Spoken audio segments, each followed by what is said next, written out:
உடற்பயிற்சியில் மிகவும் சிறந்தது யோகாசனங்கள்.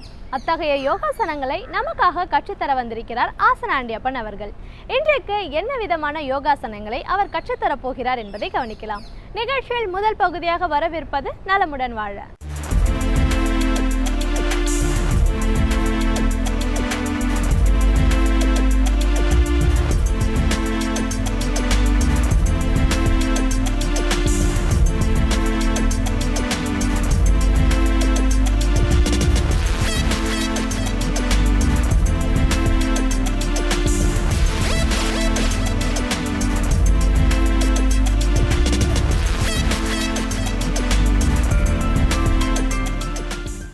என் அருமை உலகத் தமிழ் மக்களே, தாய்மார்களே, பெரியோர்களே, சிறார்களே, என் அருமை சீடர்களே, யோக நண்பர்களே, யோக விரும்பிகளே, உங்கள் அனைவருக்கும் என் இனிய காலை வணக்கம்.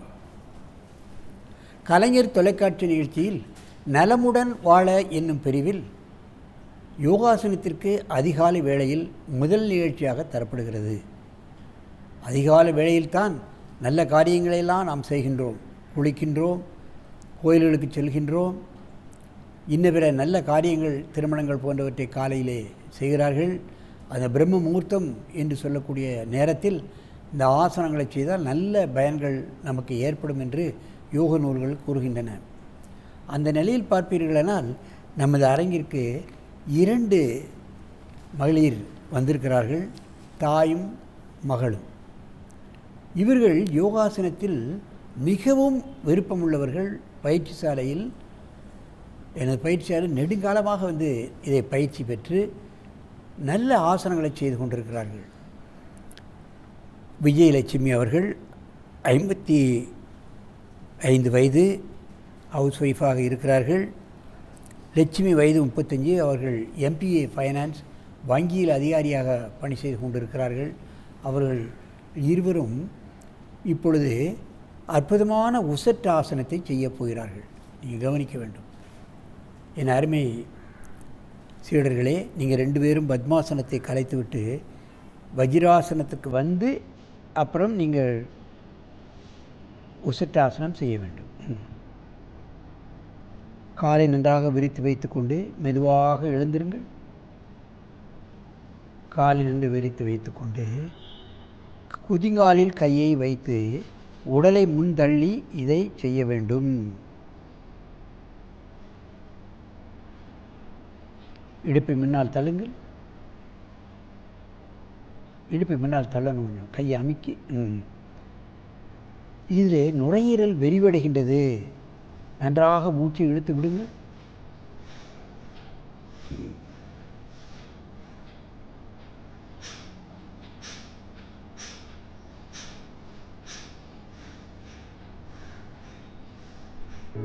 இதிலும் அன்னமய கோஷம், பிராணமய கோஷம், மனோமய கோஷம், விஞ்ஞானமய கோஷம் சரியாக இயங்க வைக்கப்படுகிறது. அப்படியே உட்காருங்கள், முன்னால் குனியுங்கள். அதற்கு மாற்று ஆசனம் மகாமுத்ரா. பின்விளைவு ஆசனங்களை செய்தால் முன்விளைவு ஆசனங்களையும் நாம் செய்ய வேண்டும். மெதுவாக எழுந்திருங்கள். இப்பொழுது ஒருவருக்கொருவர் நேராக பார்த்து கொண்டு இந்த ஆசனத்தை செய்யணும். அப்படியே டர்ன் பண்ணுங்கள். பக்கவாட்டில் செய்கிறார்கள், நீங்கள் கவனிக்க வேண்டும். ஆரம்ப கட்டத்தில் முடியாதவர்கள், இயலாதவர்கள் கையை தரையிலே வைத்து கொண்டு செய்யலாம். தரையில் வைத்து எப்படி செய்வது என்பதை இப்படி காட்டுவார்கள். நீங்கள் தரையிலே கையை வைத்து இந்த ஆசனத்தை செய்யுங்கள். ஆரம்ப கட்டத்தில் தரையிலே கையை வைத்து இந்த ஆசனத்தை செய்தாலும் ஒரே பலன்தான். ஆஸ்மா, பிராங்கிட்டிஸ், இன்ன பிற சளித்தொல்லை, டிபி, ஹார்ட் சம்பந்தப்பட்ட பிரச்சனைகள் இவைகளெல்லாம் இந்த ஆசனத்தினால் முழுமையாக நீங்கக்கூடியது. 55 வயது, 35 வயது. மெதுவாக உட்காருங்கள். கையை உயர்த்தி முன்னால் குனியுங்கள்.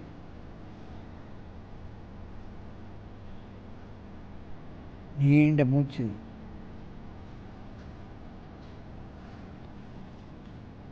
மெதுவாக எழுந்திருங்கள். இப்பொழுது கையை காலில் வைத்து செய்ய வேண்டும். அப்படியே எழுந்து அந்த காலில் வைத்து செய்யுங்கள். எந்திருங்க.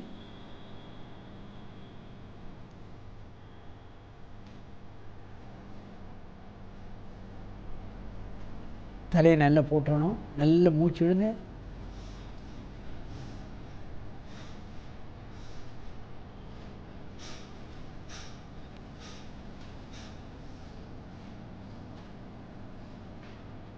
அப்படியே உட்காருங்க.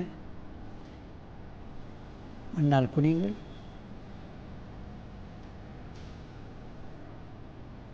மகாமுத்ரா உடலை 3ஆக வளைக்கக்கூடிய அற்புதமான ஆசனம். நாம் உடலை முன்னும் வளைப்பதில்லை, பின்னும் வளைப்பதில்லை. ஆகவே தான் வேகமாக வயோதிகத்தன்மை வந்து விடுகிறது. முதுகெலும்பை முன்னும் பின்னும் வளைய வளைய நமது வயோதிகத்தன்மை தள்ளி போடப்படுகிறது.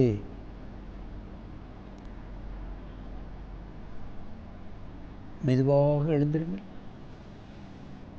எல்லா நோய்க்கும் ஆசனங்கள் வைத்திருக்கிறார்கள். ஆசன பிராணாயாமங்கள் மூலமாகவும் இயற்கை உணவு மூலமாகவும் எந்த நோயையும் நாம் குணப்படுத்தி விடலாம். அதுதான் உண்மை. எப்படி முனிவர்களெல்லாம் 10,000 ஆண்டுகள் வாழ்ந்தார்கள் என்பதை நாம் பார்க்க வேண்டும்.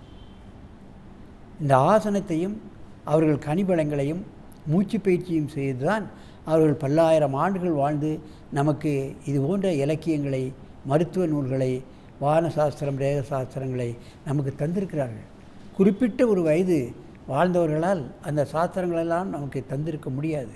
84 லட்சம் ஆசனங்களை குறிப்பிட்ட ஒரு 100 ஆண்டு 200 ஆண்டு வாழ்வுகளால் தந்திருக்கவே முடியாது. ஆகவே இந்த அற்புதமான நமக்கு கொடுத்த வரப்பிரசாதத்தை நாம் எல்லோரும் காலையிலும் மாலையிலும் குடும்பத்தில் உள்ளவர்களும் நண்பர்களும் எல்லா தரப்பினரும் பழகி ஆரோக்கியமாக இனிது நெடிது வாழ வேண்டும் என்று கேட்டு உங்களிடமிருந்து விடைபெறுவது ஆசனம் ஆண்டியப்பன். வணக்கம்.